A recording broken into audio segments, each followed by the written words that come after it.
ಕನ್ನಡ ಚಲನಚಿತ್ರ ರಂಗದಾಗ ನಾವು ಸ್ವಲ್ಪ ಮುಕ್ತವಾಗಿರಬೇಕು. ಅರ್ಜುನ್ ಅವರು ಅನೇಕ ಚಿತ್ರಗಳನ್ನು ತೆಗೆದಿದ್ದಾರೆ ಕನ್ನಡದಲ್ಲಿ. ಕನ್ನಡದ ಮಾನ ಮರ್ಯಾದೆಯನ್ನು ಉಳಿಸಿದ್ದಾರೆ. ಕಷ್ಟ ನಷ್ಟ ಗೊತ್ತಿದೆ ಅವ್ರಿಗೆ.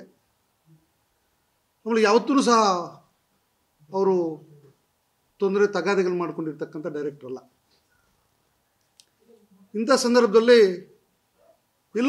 ಯಾವುದೋ ಒಂದು ಕ್ರಿಮಿನಲ್ ಕೇಸ್ ಆಗಿದೆ ಅಂತಕ್ಕಂಥ ಅಪಪ್ರಚಾರ ಬಂದಾಗ ಸಹಜವಾಗಿ ನಾನು ಸಲಹೆ ಕೊಟ್ಟೆ, ಅದನ್ನು you have to give the reply for them ಅಂತ.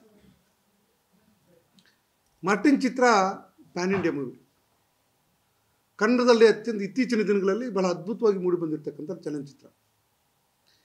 ಇಂಥ ಚಲನಚಿತ್ರ ಬಿಡುಗಡೆ ಆಗುವಂಥ ಸಂದರ್ಭದಲ್ಲಿ ಸಣ್ಣ ಪುಟ್ಟ ತಗಾದೆಗಳು ಬಂದಾಗ ಎಲ್ಲೋ ಒಂದು ಕಡೆ ಕನ್ನಡ ಚಲನಚಿತ್ರ ರಂಗಕ್ಕೆ ತೊಂದರೆ ಆಗ್ಬೋದು ಅಂತಕ್ಕಂಥ ದೃಷ್ಟಿಯಿಂದ ಇವತ್ತು ಪ್ರೆಸ್ ಮೀಟನ್ನು ಕರೆದು ವಿಚಾರವನ್ನು ತಿಳಿಸಿಬಿಡಿ ಅಂತಕ್ಕಂಥ ಮಾತನ್ನು ನಾನು ಹೇಳಿದ್ದೆ. ಮಾರ್ಟಿನ್ ಚಿತ್ರ ದೊಡ್ಡ ಬಜೆಟನ್ನು ಇನ್ವೆಸ್ಟ್ ಮಾಡಿರ್ತಕ್ಕಂಥ ಚಿತ್ರ. ಒಳ್ಳೆಯ ಹೀರೋ ಇದ್ದಾರೆ, ಒಳ್ಳೆಯ ಪ್ರೊಡ್ಯೂಸರು ಸಹ ಇದ್ದಾರೆ, ಒಳ್ಳೆಯ ಡೈರೆಕ್ಟ್ರು ಇದ್ದಾರೆ.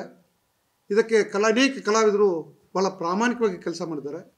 ಮಗು ಥರ ನೋಡ್ಕೊಂಡಿರ್ತಕ್ಕಂಥ ಒಂದು ಚಿತ್ರ, ಒಂದು ಭರವಸೆ ಮೂಡಿಸಿರ್ತಕ್ಕಂಥ ಒಂದು ಅದ್ಭುತವಾಗಿರ್ತಕ್ಕಂಥ ಚಿತ್ರ. ಇಂಥ ಒಂದು ಸಂದರ್ಭದಲ್ಲಿ ಒಂದಷ್ಟು ಚಲನಚಿತ್ರ ರೆಮ್ಯುನರೇಷನ್ ಸಂಬಂಧಪಟ್ಟಂಗೆ ಈ ಹಿಂದೆ ಸ್ವಲ್ಪ ಭಿನ್ನಾಭಿಪ್ರಾಯಗಳು ಇದ್ವು. 1,50,00,000 ಈ ಚಿತ್ರ ನಿರ್ದೇಶನ ಮಾಡಿಕೊಡ್ಬೇಕು ಅಂತಕ್ಕಂಥ ಒಂದು ಒಪ್ಪಂದನೂ ಸಹ ಅವ್ರಿಗಾಗಿತ್ತು. ಅವರ ಅನುಮತಿ ಇಲ್ಲದೇ, ನಿರ್ದೇಶಕರ ಅನುಮತಿ ಇಲ್ಲದೇ ಯಾವುದೇ ಕೆಲಸಗಳು ನಡೀಬಾರದು ಅಂತಕ್ಕಂಥ ಒಂದು ತೀರ್ಮಾನಗಳು ಸಹ ಒಡಂಬಡಿಕೆಯಲ್ಲಿ ಪ್ರಸ್ತಾಪ ಆಗಿದ್ದು. ಸೊ ಇಂಥ ಸಂದರ್ಭದಲ್ಲಿ ಎಲ್ಲೋ ಒಂದು ಕಡೆ ಫೈನಾನ್ಷಿಯಲ್ ಅವರ ಬದುಕಿನ ಪ್ರಶ್ನೆ ಬಂದಾಗ ನಾವು ದುಡ್ಡು ಇಲ್ಲದೆ ಕೆಲಸ ಮಾಡೋಕ್ಕೆ ತಾಪತ್ರೆ ಆಗ್ತದೆ, ಒಂದಷ್ಟು ಏನು ರೆಮ್ಯುನರೇಷನ್ ಬೇಕು ಅದು ಕೊಟ್ಟರೆ ಅನುಕೂಲ ಆಗ್ತದೆ ಅಂತ ನಿರ್ದೇಶಕರೊಂದಿಗೆ ಪ್ರೊಡ್ಯೂಸರೊಂದಿಗೆ ಪ್ರಸ್ತಾಪ ಮಾಡಿದಾಗ ಅವರು ಸ್ಪಂದಿಸಿದ್ದಾರೆ. ಕೆಲವು ಸಂದರ್ಭದಲ್ಲಿ ಯಾಕಂದ್ರೆ ವಾಣಿಜ್ಯ ಮಂಡಳಿ ಮುಂದೆನೂ ಹೋಗಿದೆ, ಅಲ್ಲೂ ಸಹ ಮತ್ತು ಏನು ಎಕ್ಸ್ಟ್ರಾ ಕೆಲಸ ಮಾಡಿದರೆ ಎಕ್ಸ್ಟ್ರಾ ಕೆಲಸ ದುಡ್ಡು ಕೊಡಿ ಅಂತಕ್ಕಂಥ ಪ್ರಸ್ತಾಪವನ್ನು ಮಾಡಿದ್ದಾರೆ. ಅವರು ಪ್ರಾಮಾಣಿಕವಾಗಿ ಈ ಚಿತ್ರಕ್ಕೆ ಇವತ್ತಿನವರೆಗೂ ಈ ಕ್ಷಣದವರೆಗೂ ಪ್ರಾಮಾಣಿಕವಾಗಿ ನಿರ್ದೇಶಕರು ಆ ಚಿತ್ರವನ್ನು ಕೆಲಸ ಮಾಡಿದ್ದಾರೆ ಅಂತಕ್ಕಂಥ ಮಾತನ್ನು ನನ್ನದೊಂದು ಪ್ರಸ್ತಾಪ ಮಾಡಿದ್ದಾರೆ. ಈ ಮಧ್ಯೆ ಪ್ರೊಡ್ಯೂಸರು ಒಂದು ಕಂಪ್ಲೇಂಟನ್ನು ಸತ್ಯಾರೆಡ್ಡಿ ಮತ್ತು ಸುನೀಲ್ ಅಂತಕ್ಕಂಥವ್ರ ವಿರುದ್ಧ ನಮ್ಮ ಚಿತ್ರರಂಗಕ್ಕೆ ಚಲನಚಿತ್ರಕ್ಕೆ ಕೆಲಸ ಮಾಡಬೇಕಾಗಿರ್ತಕ್ಕಂಥ ಇಬ್ಬರು ಸರಿಯಾಗಿ ಕೆಲಸ ಮಾಡಿಕೊಟ್ಟಿಲ್ಲ ಅಂತಕ್ಕಂಥ ಒಂದು ಪ್ರಸ್ತಾಪವನ್ನು ಮಾಡಿ ಬಸವೇಶ್ವರ ಪೊಲೀಸ್ ಅವ್ರ ಮುಂದೆ ಒಂದು ಕಂಪ್ಲೇಂಟನ್ನು ಕೊಟ್ಟಿದ್ದಾರೆ. ಆ ಕಂಪ್ಲೇಂಟಿನ ವಿಚಾರವಾಗಿ ಅವರನ್ನು ಅರೆಸ್ಟ್ ಮಾಡಿದಾಗ ಅವರು ಒಂದು ಹೇಳಿಕೆಯನ್ನು ಕೊಟ್ಟಿದ್ದಾರೆ. ಸತ್ಯಾರೆಡ್ಡಿ ಒಂದು ಹೇಳಿಕೆಯನ್ನು ಕೊಟ್ಟಿದ್ದಾರೆ. 2.5 ಕೋಟಿ ತೊಗೊಂಡಿರ್ತಕ್ಕಂಥದ್ರಲ್ಲಿ ಇಷ್ಟು ಕೆಲಸ ಮಾಡಿದ್ದೀನಿ ಮತ್ತು ಒಂದಷ್ಟು ದುಡ್ಡನ್ನು ನಾವು ಬೇರೆಯವ್ರಿಗೆ ಕೊಟ್ಟಿದ್ದೀನಿ ಮತ್ತು ಒಂದಷ್ಟು ದುಡ್ಡನ್ನು 50 ಲಕ್ಷ ದುಡ್ಡನ್ನು ಅರ್ಜುನ್ ಅವ್ರಿಗೆ ಕೊಟ್ಟಿದ್ದೀನಿ ಅಂತಕ್ಕಂಥ ಒಂದು ಪ್ರಸ್ತಾಪವನ್ನು ಅವನು ಹೇಳಿಕೆಯಲ್ಲಿ ಕೊಟ್ಟಿದ್ದಾರೆ. ಈ ಥರ ಹೇಳಿಕೆ ಕೊಟ್ಟಿದ್ದಾರೆ, ನೀವು ಬಂದು ಅದಕ್ಕೆ ನೀವು ಹೇಳಿಕೆ ಕೊಡಬೇಕು ಅಥವಾ ನಿಮ್ಮ ಪ್ರತ್ಯುತ್ತರವನ್ನು ಕೊಡಬೇಕು ಅಂತಕ್ಕಂಥ ಪೊಲೀಸ್ ನೋಟಿಸನ್ನು ಕೊಟ್ಟಿದ್ದಾರೆ.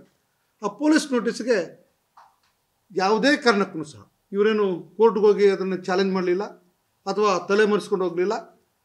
ಗೌರವಕ್ಕೆ ಈ ನೆಲದ ಕಾನೂನಿಗೆ ಗೌರವ ಕೊಟ್ಟು ನಾನು ಹೇಳಿದೆ, ನೀವು ಪೊಲೀಸ್ ಸ್ಟೇಷನ್ಗೆ ಹೋಗಿ ನಿಮ್ಮ ಹೇಳಿಕೆಯನ್ನು ಕೊಡಿ, ನಿಮಗೆಲ್ಲ ದುಡ್ಡು ಬಂದಿದೆಯಾ ಅಂತ ಕೇಳಿದಾಗ ಯಾವ ಕಾರಣಕ್ಕೂ ಆ ದುಡ್ಡು ನಮಗೆ ಸಂಬಂಧ ಇಲ್ಲ, ಅವರು ಕೆಲಸಕ್ಕೂ ಸಂಬಂಧ ಇಲ್ಲ.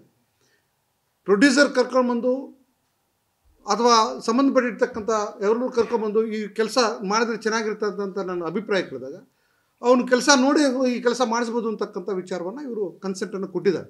ಅಗ್ರಿಮೆಂಟ್ ಪ್ರಕಾರ ಇವರು ಕನ್ಸೆಂಟನ್ನು ಕೊಟ್ಟಿದ್ದಾರೆ. ಆ ಕೆಲಸವನ್ನು ಸಹ ಮಾಡಲಿಕ್ಕೆ ಒಪ್ಪಿಗೆಯನ್ನು ನಿರ್ದೇಶಕರು ಕೊಟ್ಟಿದ್ದಾರೆ. ಬಟ್ ಅವರಿಬ್ಬರ ಮಧ್ಯೆ ಇರ್ತಕ್ಕಂಥ ಪ್ರೊಡ್ಯೂಸರು ಮತ್ತು ಆ ದುಡ್ಡು ತೊಗೊಂಡಿರ್ತಕ್ಕಂಥ ಮಧ್ಯೆ ಇದ್ದಿರ್ತಕ್ಕಂಥ ತಗಾದೆಯನ್ನು ಇಲ್ಲೋ ಒಂದು ಕಡೆ ಅದನ್ನ ಹೇಳಿಕೆ ವಿರುದ್ಧ ಕೊಟ್ಟಿದ್ದಾರೆ ಅಂತ ಕಾರಣಕ್ಕಾಗಿ ಪೊಲೀಸರು ನೋಟಿಸ್ ಕೊಟ್ಟು ಅದಕ್ಕೆ ಉತ್ತರವನ್ನು ಸಹ ಕೊಟ್ಟಿದ್ದಾರೆ. ಉತ್ತರವನ್ನು ಕೊಟ್ಟಂಥ ಸಂದರ್ಭದಲ್ಲಿ ಪೊಲೀಸವರು ಇವ್ರ ಮನೆಗೆ ಬಂದಿದ್ದಾರೆ, ಇವ್ರ ಬ್ಯಾಂಕ್ ಅಕೌಂಟ್ಗಳನ್ನು ಅವ್ರ ದುಡ್ಡು ಕೊಟ್ಟಿದ್ದಾರೆ, 50 ಲಕ್ಷ ಕೊಟ್ಟಿದ್ದೀನಿ ಅಂತ ಹೇಳ್ತಾ ಇದ್ದಾರಲ್ಲ, ಕೊಟ್ಟಿದ್ದಾರೆ ಇಲ್ಲ ಅಂತ ಬ್ಯಾಂಕ್ ಅಕೌಂಟನ್ನು ಚೆಕ್ ಮಾಡಿದ್ದಾರೆ. ಇವ್ರ ಬ್ಯಾಂಕ್ ಡೀಟೇಲನ್ನು ಸಹ ಅವ್ರಿಗೆ ಕೊಟ್ಟಿದ್ದಾರೆ, ಅವರ ತನಿಖೆಯನ್ನು ಸಹ ಮಾಡಿದ್ದಾರೆ, ಇವ್ರ ಹೇಳಿಕೆಯನ್ನು ಸಹ ಕೊಟ್ಟಿದ್ದಾರೆ. ಅಂತಿಮವಾಗಿ ಇದು ಅರ್ಜುನ್ ಅವರು ಮತ್ತು ಅವನು ಕೊಟ್ಟಿರ್ತಕ್ಕಂಥದ್ದು ಯಾವುದೂ ಸಾಕ್ಷ್ಯಾಧಾರಗಳಿಲ್ಲ, ಸುಮ್ಮನೆ ದಾರಿ ಹೋಗಲು ಕೊಟ್ಟಿರ್ತಕ್ಕಂಥ ಹೇಳಿಕೆಗೆಲ್ಲ ಪೊಲೀಸರು ಫಿಕ್ಸ್ ಮಾಡ್ತಕ್ಕಂಥದ್ದು ಅವಶ್ಯಕತೆ ಇರೋದಿಲ್ಲ. ಸೊ ಅದಕ್ಕೆ ಯಾವುದೇ ರೀತಿಯ ಸಾಕ್ಷ್ಯಗಳು ದೊರೆಯದೇ ಇರೋದನ್ನ ನೀವು ನಿಮ್ಮ ಹೇಳಿಕೆಯನ್ನು ಕೊಟ್ಟು ಹೋಗಿ ಅಂತಕ್ಕಂಥ ಮಾತನ್ನು ಹೇಳಿದರೆ ಪೊಲೀಸರು 3 ನೋಟಿಸ್ಗಳನ್ನು ಕೊಟ್ಟಿದ್ದಾರೆ. 3 ನೋಟಿಸ್ವರೆಗೂ ಸಹ ಅವರು ಹೋಗಿ ಪ್ರಸ್ತಾಪ ಮಾಡಿ ಸ್ಟೇಷನ್ಗೆ ಹೋಗಿ ಬಂದಿದ್ದಾರೆ. ಸೊ ಈ ಮಧ್ಯೆ ಇವ್ರಿಗೂ ಬರಬೇಕಾಗಿರ್ತಕ್ಕಂಥ ಒಂದಷ್ಟು ದುಡ್ಡುಗಳು ಏನು 1-1.5 ವರ್ಷದಲ್ಲಿ ಮುಗಿಬೇಕಾಗಿರ್ತಕ್ಕಂಥ ಕೆಲಸ ಸುಮಾರು 3.5 ವರ್ಷಗಳ ಕಾಲ ಹೆಚ್ಚಿಗೆ ತಗೊಂತು.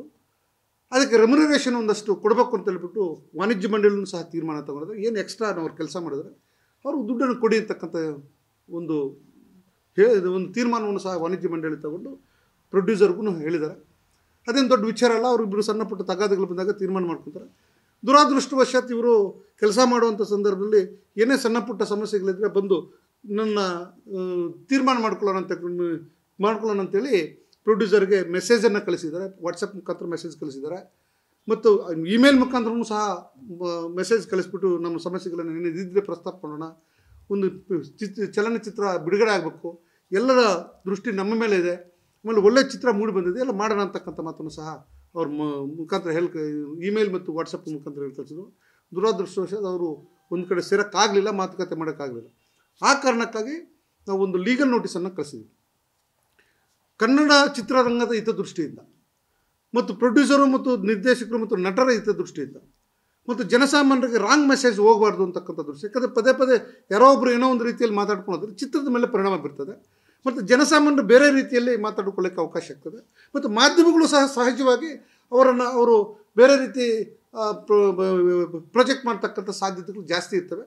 ಆ ಕಾರಣಕ್ಕಾಗಿ ಒಂದು ದಯವಿಟ್ಟು ಈ ಥರ ನಾನು ಇಷ್ಟು ವರ್ಷಗಳ ಕಾಲ ಕೆಲಸ ಮಾಡಿದ್ದೀನಿ, ಈ ಚಿತ್ರಕ್ಕೆ ನಾನು ಇಷ್ಟು ಎಕ್ಸೆಸ್ ಏನು ಟೈಮ್ ಲಿಮಿಟ್ ಇಲ್ಲದೇ ಕೆಲಸ ಮಾಡಿದ್ದೀನಿ ಮತ್ತು ಒಂದಷ್ಟು ಪ್ರೊಡ್ಯೂಸರ್ಗಳು, ಕಲಾಕಾರರು ಮತ್ತು ಇವರು ನಿರ್ದೇಶಕರು, ಸಹ ನಿರ್ದೇಶಕರುಗಳು, ಸುಮಾರು ಇವರು ಎಲ್ಲ ಕೆಲಸ ಮಾಡಿದ್ದಾರೆ. ಒಂದಷ್ಟು ಅಮೌಂಟನ್ನು ನಮ್ಮ ಬದುಕಿಗೋಸ್ಕರ ಒಂದು ಅಮೌಂಟ್ ನಮಗೆ ನೀವು ಅಗ್ರಿ ಮಾಡ್ಕೊಂಡಿರ್ತಕ್ಕಂಥ ಅಮೌಂಟ್ ಕೊಡಬೇಕಾಗಿದೆ. ಬಂದು ಕೊಟ್ಬಿಟ್ಟು ನೀವು ಸಮಸ್ಯೆಯನ್ನು ಸಾಲ್ವ್ ಮಾಡ್ಕೊಳ್ಳಿ ಅಥವಾ ಆ ಸಮಸ್ಯೆಯನ್ನು ಒಡಂಬಡಿಕೆಯನ್ನು ಮಾಡ್ಕೊಳ್ಳೋಣ, ಚಿತ್ರ ಬಿಡುಗಡೆ ಆಗಲಿಕ್ಕೆ ಪೂರಕವಾಗಿರ್ತಕ್ಕಂಥ ವಾತಾವರಣ ನಿರ್ಮಾಣ ಮಾಡೋಣ. ಇದು ಕೆಟ್ಟ ಪರಿಣಾಮ ಬೀರ್ಬಾರ್ದು ಚಿತ್ರದ ಮೇಲೆ ಅಥವಾ ಅದು ಕನ್ನಡ ಮಾಧ್ಯಮಗಳ ಮೇಲೆ.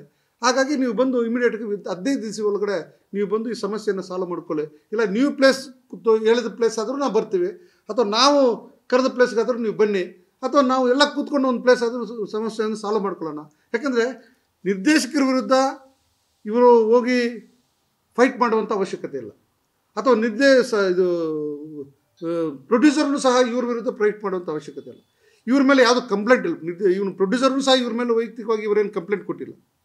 ಸೊ ಆ ಕಾರಣಕ್ಕಾಗಿ ಅವರಿಬ್ಬರ ಮಧ್ಯೆ ತಗಾದಿಗಳನ್ನು ಚಿತ್ರದ ಮೇಲೆ ದೂರುವಂಥದ್ದು ಅಥವಾ ನಿರ್ದೇಶಕರನ್ನ ದೂರುವಂಥದ್ದು ಅಥವಾ ಇನ್ಯಾರನ್ನೂ ದೂರುವಂಥದ್ದು, ಇದ್ರ ಮೇಲೆ ಕೆಟ್ಟ ಪರಿಣಾಮ ಬೀರುವಂಥದ್ದು ಇದೆಲ್ಲ ಬೇಡ. ಇದಕ್ಕೆಲ್ಲ ಒಂದು ಮುಕ್ತಿ ಮಾಡೋಣ ಅಂತೇಳ್ಬಿಟ್ಟು ಲೀಗಲ್ ನೋಟಿಸನ್ನು ಸಹ ಅವ್ರಿಗೆ ತಲುಪಿಸಿದ್ವಿ. ಪ್ರೊಡ್ಯೂಸರ್ಗೆ ಮಾತ್ರ ಅಂದ್ರೆ ಮೇಲ್ ಮುಖಾಂತರ ಇದು.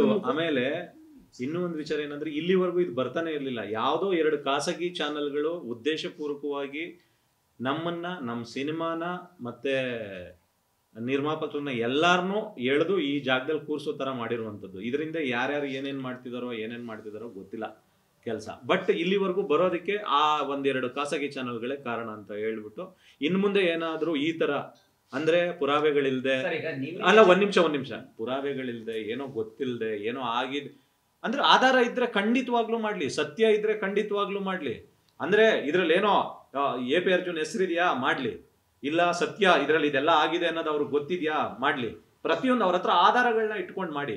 ದಯವಿಟ್ಟು ಆಧಾರಗಳಿಲ್ದೆ ಇನ್ನೊಬ್ರು ಬದುಕಲ್ಲಿ, ಇನ್ನೊಬ್ರು ಜೀವನದಲ್ಲಿ ಆಟ ಆಡ್ಬೇಡಿ. ಅದೇನಾದ್ರು ಉದ್ದೇಶಪೂರ್ವಕವಾಗಿ ಮಾಡುವಂಥದ್ದು ಏನೂ ಇಲ್ಲ. ಏನೋ ಸಣ್ಣ ಪುಟ್ಟ ಈಗುಗಳಿಗೋಸ್ಕರ ಯಾಕೆಂದ್ರೆ 3.5 ವರ್ಷ ಶ್ರಮ ಪಟ್ಟಿದ್ದೀವಿ ನಾವು ಮಾರ್ಟಿನ್ ಸಿನಿಮಾಗೋಸ್ಕರ.